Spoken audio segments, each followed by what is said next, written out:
Welcome to the Tanya Acker Show.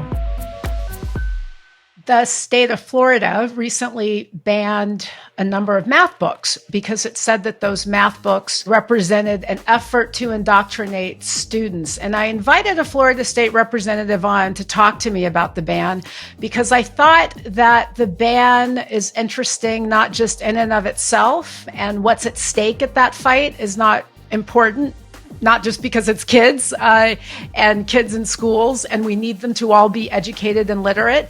But I think that conflict also says a lot about how we fight and the rules of our fights and whether or not we're fighting fairly and the kind of evidence that we use when we're having conflicts with one another.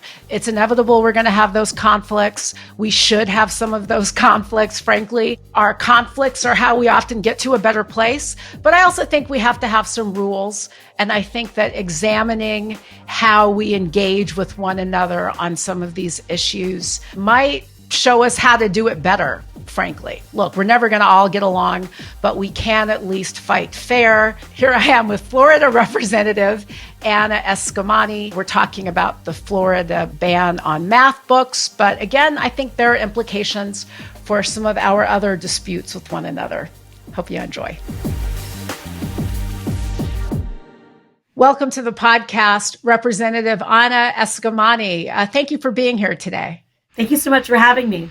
So I want to talk to you about Florida having rejected these textbooks. And if you wouldn't mind, let's break our conversation up into two parts.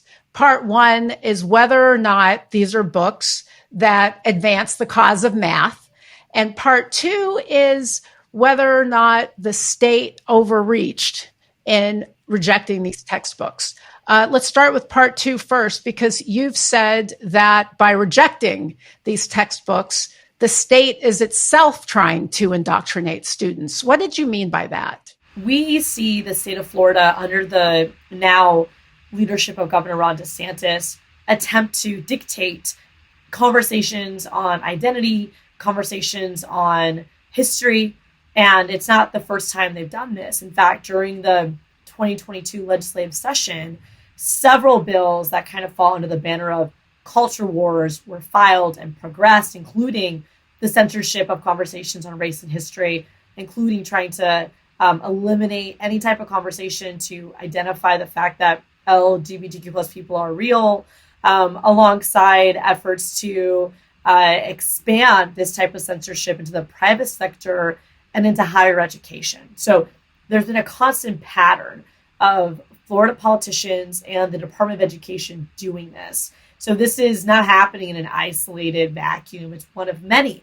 And when you see the type of rhetoric that comes out of the governor's announcements around whether it's math textbooks or anti-bullying curriculum or something in between, you see this pattern that it's about specific free speech, that we support free speech as long as it's our free speech.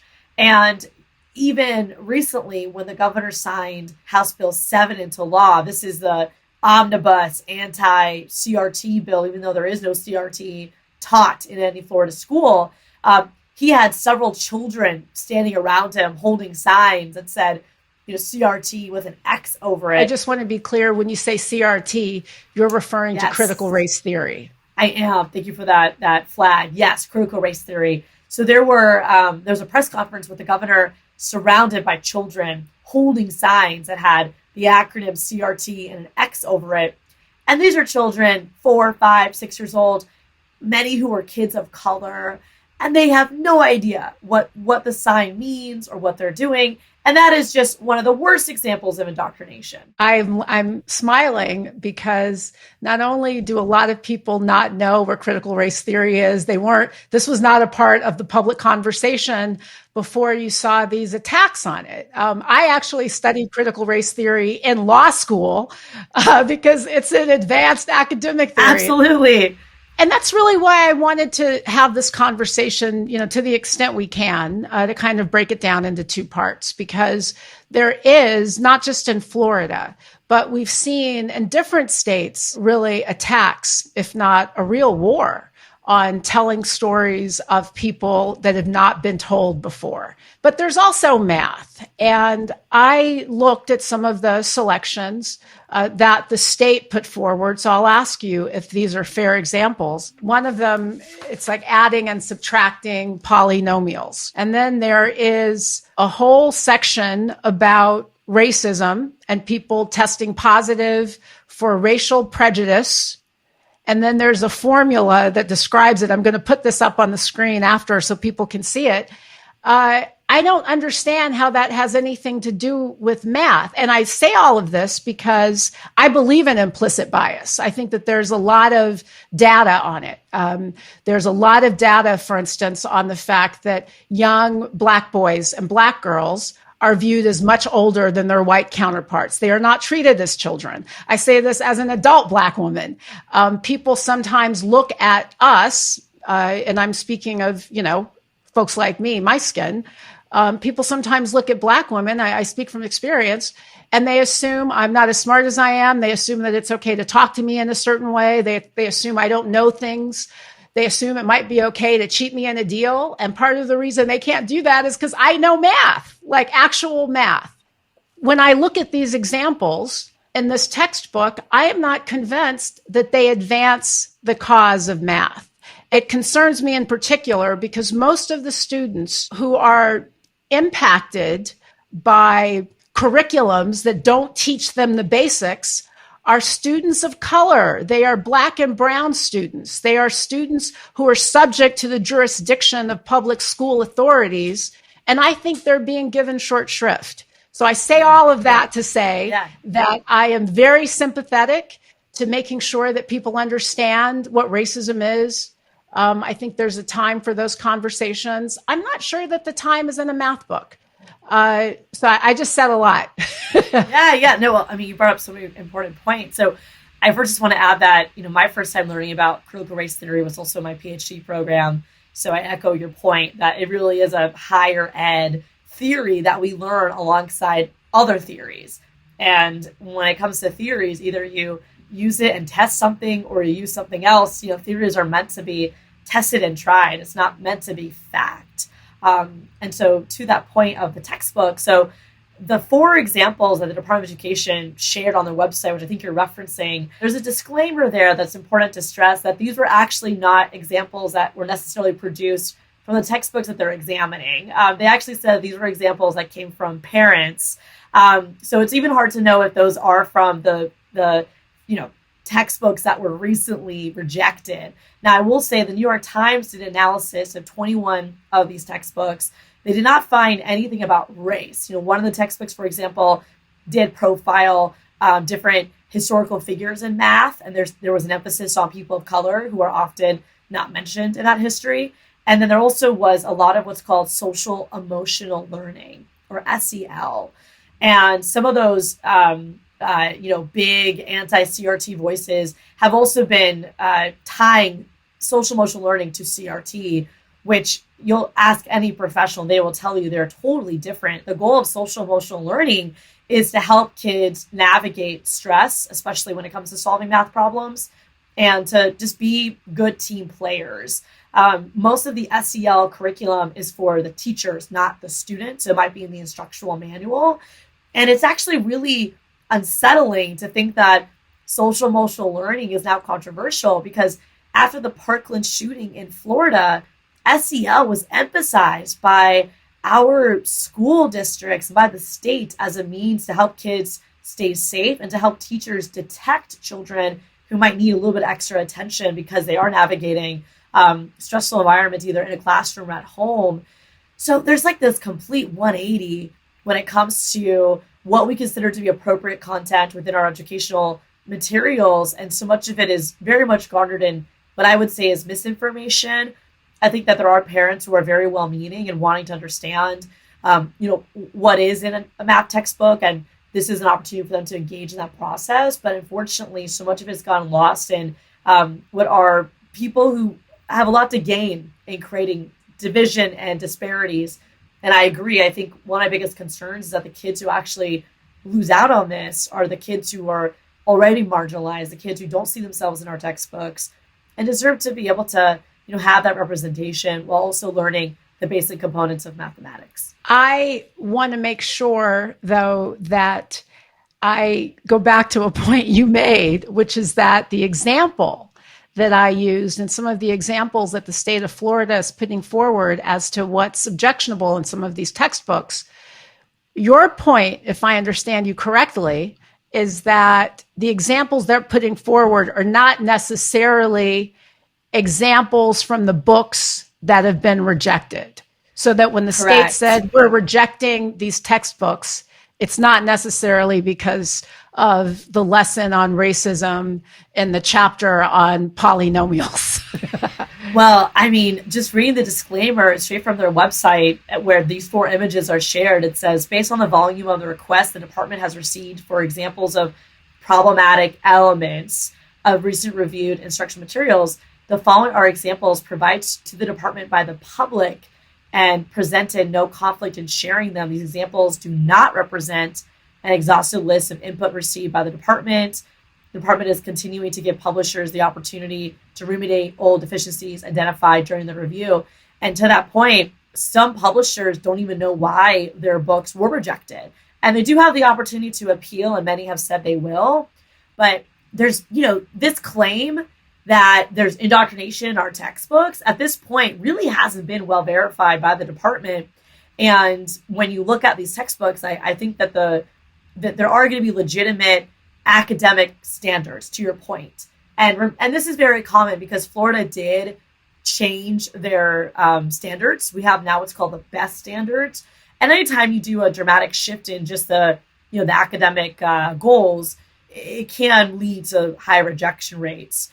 And there could be math problems in these books that just weren't hard enough, math problems that maybe were too hard for the grade level, etc. But the claim that CRT is a reason why these were removed at this point really isn't well justified. So to some degree, I kind of get the vibe that some of this is a little performative, that Governor Ron DeSantis' administration is trying to continue to draw a contrast between himself and other potential Republican presidential candidates on the Republican side, and is further dividing us versus just addressing legitimate concerns we have about math textbooks. So I'm still waiting for more evidence to that point. It would strike me as incredibly performative because you and I are right now having a conversation about an example that I used that may have nothing to do with the state action. I mean, it's a completely, if this were a court of law, I'm regularly surprised, not surprised by the way that logic and analysis in the public policy arena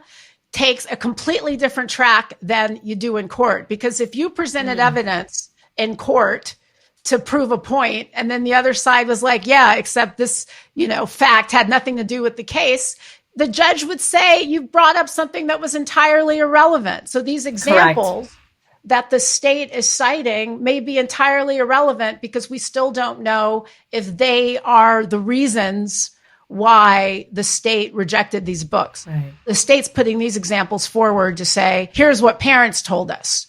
But they're not putting these examples forward to say, here's what's in the books that we rejected. That's some sleight of hand. Well, and I made the request for the specific reasons for rejection at least 2 weeks ago, and we have not gotten those specifics at all.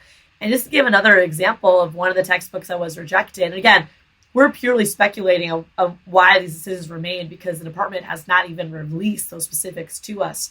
But one of these textbooks had a self-assessment tool for students. So you would basically rate your comprehension of math concepts that you would do it yourself as a student. And then students were also asked to self-assess their willingness to try new things and to persevere when something is challenging. And these are those social emotional learning questions I mentioned earlier.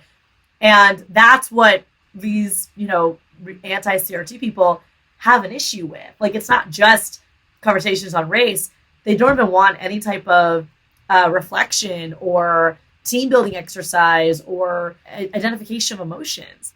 I was actually decently good at math. Maybe these days, not so much. But when I was a kid, I was the kid that would tutor my peers and help them with math problems. I know that for some of my classmates, it was very stressful. Math was like the subject they hated the most, and they didn't feel like they could figure out a new way to solve a problem. They were also embarrassed to say they didn't know the answer. So I think social emotional learning can be a really great tool in helping kids get over those types of emotional barriers. And I would add that from a workforce perspective, like I think most CEOs, when they are asked, do you want someone who's really good at algebra or someone who can work as a team and navigate stress? They're probably going to be, leaning towards those social skills, which if we're not ensuring that's a part of the curriculum, especially in these complex subjects for some kids, then I think we're also doing a disservice to just the next generation of young people and not giving them the opportunity to really reflect in their own personal emotional well-being as they grow up into adulthood. What is social emotional learning, Representative? I hear that term used so often. I'm out of the loops. I remember when I had math, it was just math. It wasn't math with stories. It was just math. I don't understand it. And I don't understand how it, as an academic discipline, fits into a curriculum, that's sort of objective. Like math is not about how you feel. Math is about, or your perspective, right? Or your analysis or what you bring to the table.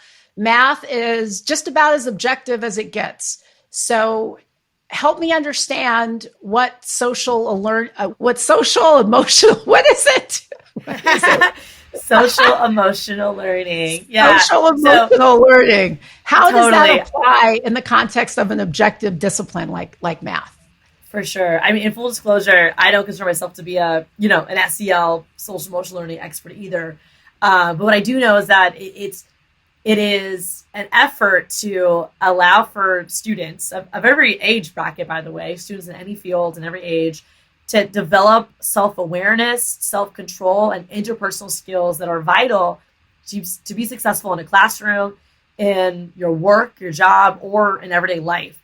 And so, people who have strong social emotional skills are better able to cope with everyday challenges. And that allows them to not stop if something gets hard. That allows them to better communicate an idea or a way to solve a math problem versus give up if they don't get it the first time. Because, even in math, there can be more than one way to solve a math problem, right? Your goal is to get to the same answer, but sometimes there's two paths or more to get there. And if you refuse to explore another path, then that might make it harder to work in a team where there might be two different ways to solve a problem. So the goal of SEL is just to help with those awareness skills and to also, to some degree, help you see the value in also learning math. Like I saw one of the other textbooks that was rejected asked a student for their math biography. So it asked you to explain to us, share what's your history with math, right? Because again, some kids might have not a good relationship with math. Like, again, I had a great one. I have many memories of doing homework with my dad, and I have, a good supportive environment to get good at math. But not with AP calculus. I totally rejected and had a lot of anxiety about that when I was in high school. And so, the point of SEL is to say, if you're having trouble with this subject, try it a different way.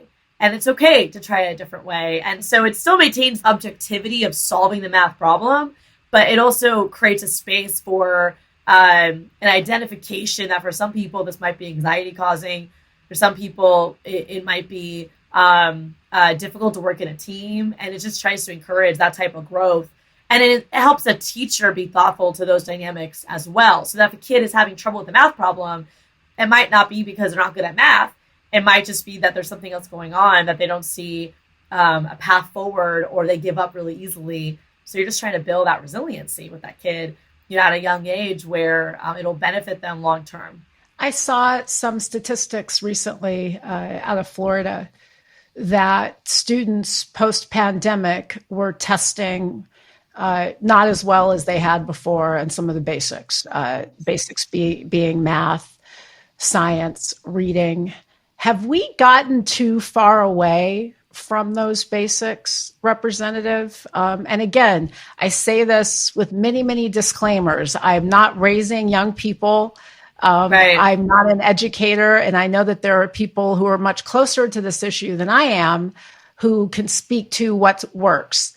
But I'm just sometimes concerned as a citizen that's in a world that's going to be peopled by young people, a lot of those young people these days, and again, I'm talking about the ones who are most dependent on public education, the ones who don't have the option to go to private schools or perhaps charter schools, who don't have parents with resources, who have parents with multiple jobs. Those kids need to know the basics.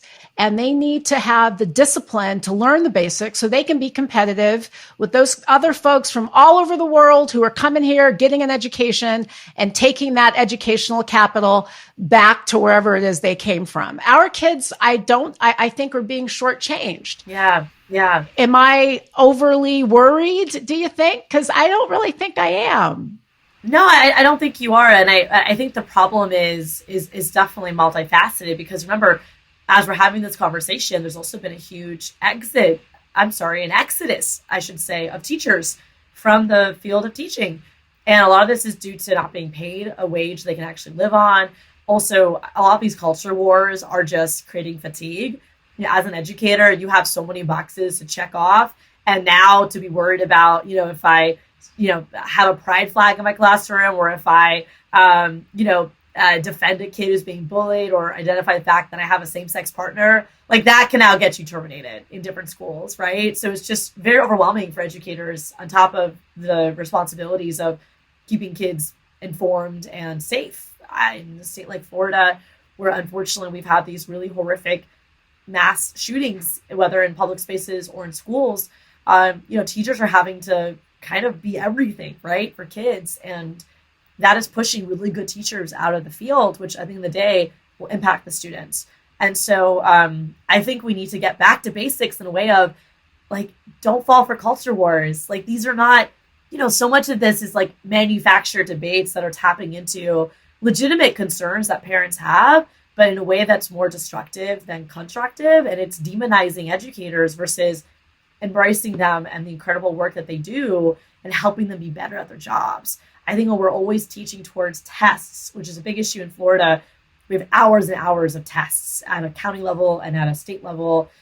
When you have that type of structure, it also doesn't allow for there to be space for creativity for teachers to try to help students who might need a little bit of extra support or a different way to teach something. At the end of the day, you have students who are visual learners, students who are more auditory, students who need to practice to get perfect. And I think we're not creating those spaces in our schools because we're so caught up in a lot of these, what have become more partisan fights, when education really should just be equitable for every type of kid, whether they're whatever color, whatever age, whatever political ideology their family is, how much money their family makes. It's supposed to be that even playing field. And I definitely think we've lost our way from just those fundamental educational goals.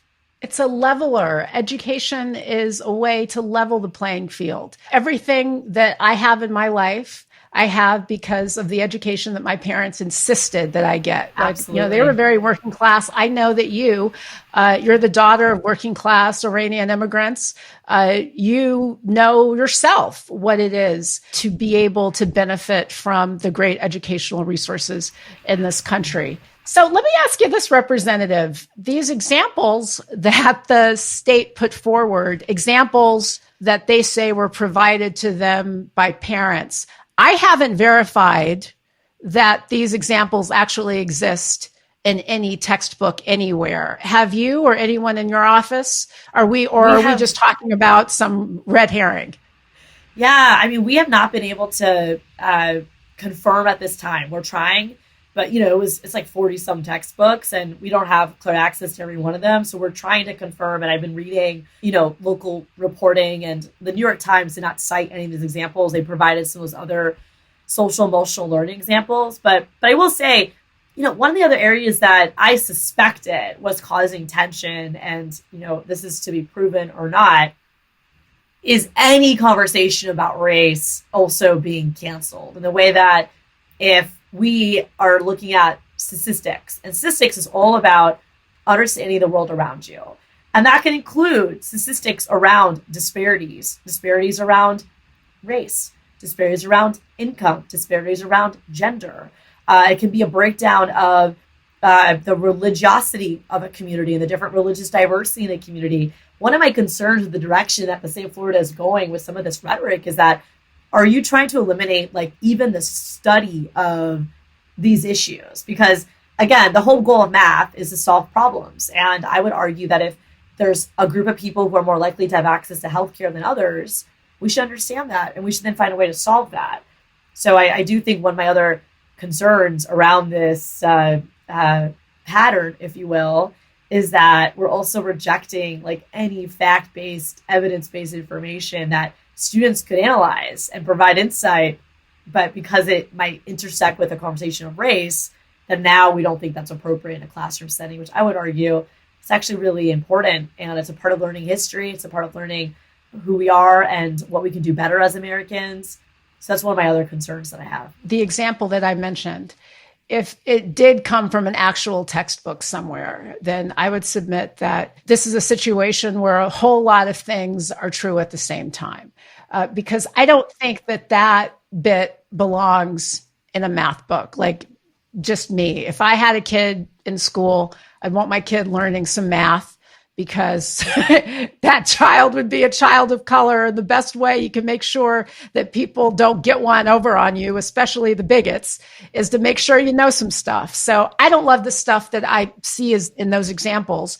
But that is not to give short shrift to one, whether or not they really form the basis for the state's decision, which we don't know because the state hasn't identified what formed the basis for its decision in rejecting the books.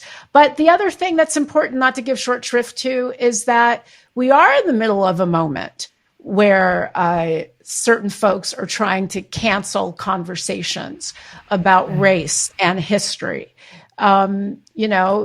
There's a whole lot of stuff that I took for granted when I was growing up in schools. Like, people didn't care about my feelings. I had to, I was the one in school who was chided by the teacher for reacting in an unladylike fashion when a little boy called me a racial slur. So, times have changed, and I think that we need to stay on top of it. We also need to make sure that our kids are being educated properly. What was it like for you, being the daughter of immigrants? You've now ended up in the Florida State House. I mean, you certainly have a perspective on what it is to be a young child who may not be a part of the mainstream culture, and having to navigate all that. What was it like for you growing up?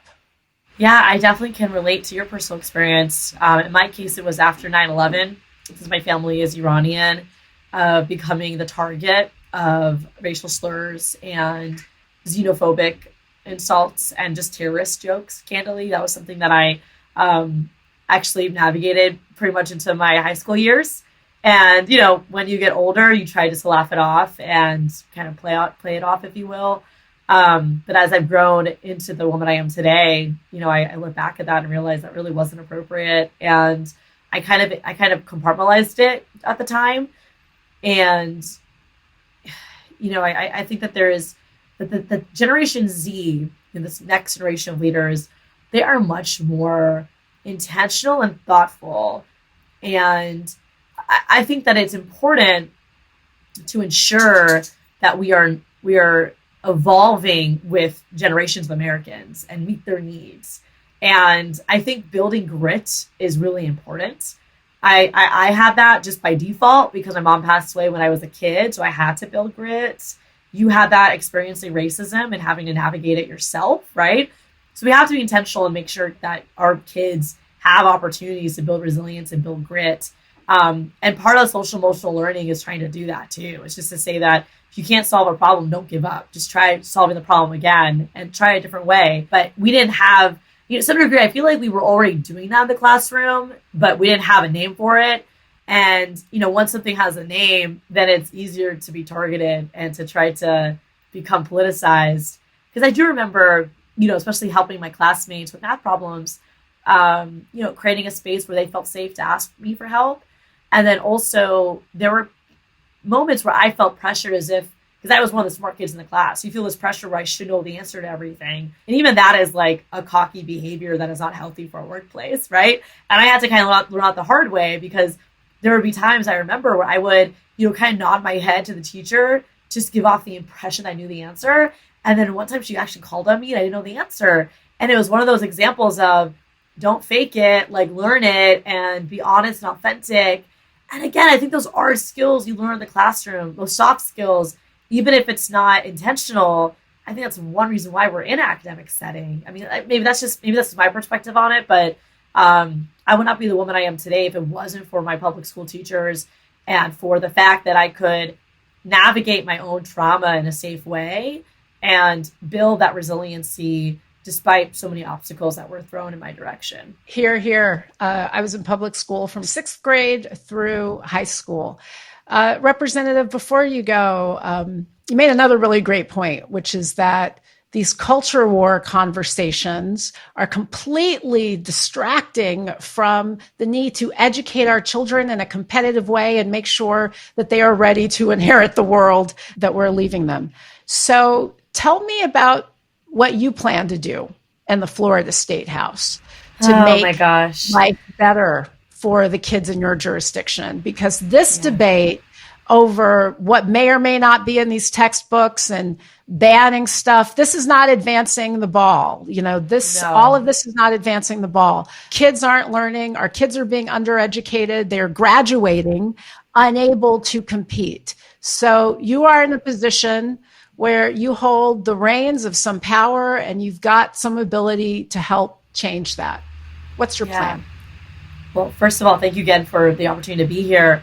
So one of the points I always bring up on the House floor, especially around the health and well-being of children, is what are we doing to actually address the economic insecurities that impact a student's ability to do good in school. That's why part of my leadership is always focused on housing security, on ensuring that kids have food in their belly, and that we're just kind of meeting those basic needs so that they can pay attention in a classroom. In my district, I have way too many families who live in hotels and motels because they can't afford an apartment. And if your Wi-Fi goes out when you're in a hotel or you don't have secure Wi-Fi at home, there's no way you can actually even perform well compared to your peers. So part of my vision and my goal is to just address some of those other disparities that maybe don't get as much attention, but they do impact a kid's ability to do good in school. When it comes to the curriculum and the content, we have been leading the charge in reducing the amount of testing to move towards more progress monitoring versus these pen to paper tests every, year that just kind of not only take away classroom time, but not every kid can be graded on a test. Not every kid's a good test taker. So you have to find new ways to measure students because you want to have metrics and accountability, but in a way that doesn't actually provide you with an evaluation tool that is going to be, to your point earlier, bias or not reflective of the kid's entire educational experience. And then we got to make sure that we're recruiting and retaining teachers. That is not happening right now. Like I said, Florida is experiencing a huge exodus of educators. We have, in some cases, more substitutes, in a building, in a department than even teachers because of just the huge gaps. And a kid is not going to have a good experience if they have a new teacher every day in the classroom. So we also have to make sure we support our veterans teachers while also helping to recruit and retain new teachers. Florida's education colleges have shrunk because a lot of students who are deciding what career path to take are feeling that education is not a good one for them. And so part of my goal too is to incentivize going into education. And part of that is a good paying job and the ability to actually have creativity versus fall into all these different controversies and all of these different mandates. Is there room in Florida for some bipartisan consensus on creating more educational opportunities, perhaps in the trades, more funding for trade schools, more funding for kids to go, I call them kids, for young people to go to trade schools?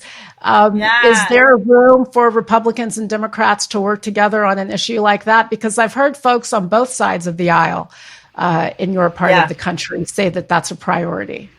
It's funny you say that because before the whole CRT debate, that was actually a pretty popular and, to your analysis, bipartisan goal. And in Florida, we have expanded access to apprenticeships. I visit trade schools all the time in my district to better understand, what are the opportunities for students. We have a phenomenal school in my district that does dental hygienist and pharmacy techs and surgeon techs and different needed fields in medicine, which many of these students will continue to pursue the next degree in that field once they got their feet wet. So I think there is 100%. The challenge is that, so much of the attention and so much of the politicking has gone towards these culture wars. And what I mean by that is, if you're a Republican running for whatever, and you're trying to compete within a primary, your primary voters are asking you about these questions. And so there's almost like this pressure within the conservative spaces, and sometimes in liberal spaces too, to like be as extreme as possible because your primary voters expect you to do that. And when you do that type of, you run that type of campaign, then you're more driven to be as, national in your rhetoric as possible, even though I would argue that on the ground, the issues that I face with my schools is the need for food pantries because kids don't have food at home, the need for more transportation options. We had a situation with kids who live in a hotel and they had to walk past one of our major highways in order to get to their school. So we had to try to get money for a bus. So the bus would pick them up versus put them in harm's way. Like, those are the issues that we get. We get concerns from teachers who've experienced sexual harassment and don't have a path to deal with it. So there's some really serious issues that are not political at all that I deal with on the daily. But those that get the most attention, are these very partisan ones. So I like to think there's a way to get back to that bipartisan nature, and I'm gonna do everything I can to get us there, because I think a good democracy needs to be collaborative. And right now we're heading in a direction that is not very stable. Well, thank you for staying focused on the basics, because as you point out, while everybody is tweeting about these math books and this, there are kids, especially during the pandemic, who were falling behind because, as you pointed out, they had no Wi-Fi, they had no laptops, they had no materials. And those aren't the sexy things to tweet about. Those aren't the things that people want to post about. But thank you for doing the work to make sure that those young people are getting what they need, even if it's not what folks spend a lot of energy on. So thank you for doing that work. Representative Eskamani, you've been a wonderful guest. I hope you will come back. I hope you get some answers about why these books were banned. I hope we all do, because I think that the public conversation, certainly in a democracy, requires that. And I really hope that you will continue the effort to make sure that our young people are graduating educated, able to read and write and count and do science and be competitive with the rest of the world. Representative Anna Eskamani, thank you so much for being here. Thank you for having me. It was such a pleasure to talk to you.